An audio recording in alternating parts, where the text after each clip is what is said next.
وقل جاء الحق وزهق الباطل إن الباطل كان زهوقا وننزل من القرآن ما هو شفاء ورحمة للمؤمنين ولا يزيد الظالمين إلا خسارا. وإذا أنعمنا على الإنسان أعرض ونأى بجانبه وإذا مسه الشر كان يئوسا. قل كل يعمل على شاكلته فربكم أعلم بمن هو أهدى سبيلا. ويسألونك عن الروح قل الروح من أمر ربي وما أوتيتم من العلم إلا قليلا. ولئن شئنا لنذهبن بالذي أوحينا إليك ثم لا تجد لك به علينا وكيلا إلا رحمة من ربك إن فضله كان عليك كبيرا. قل لئن اجتمعت الإنس والجن على أن يأتوا بمثل هذا القرآن لا يأتون بمثله ولو كان بعضهم لبعض ظهيرا.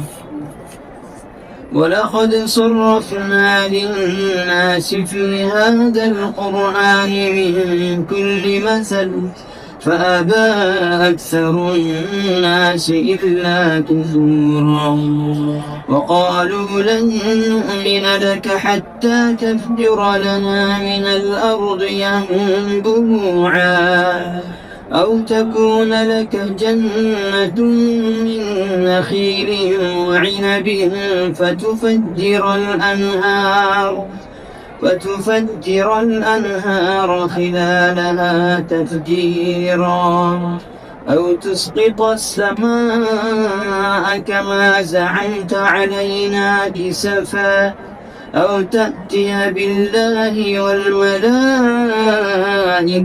قبيلا أو يكون لك بيت من زخرف أو ترقى في السماء ولن نؤمن لرقيك حتى تنزل علينا كتابا نقرأه قل سبحان ربي هل كنت إلا بشر رسولا. الله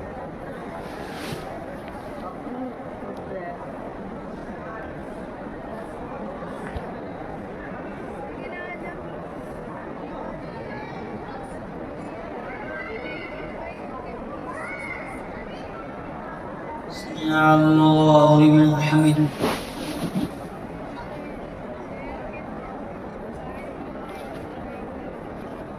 الله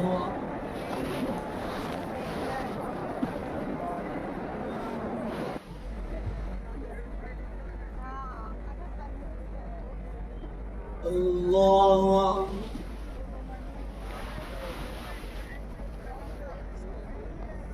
الله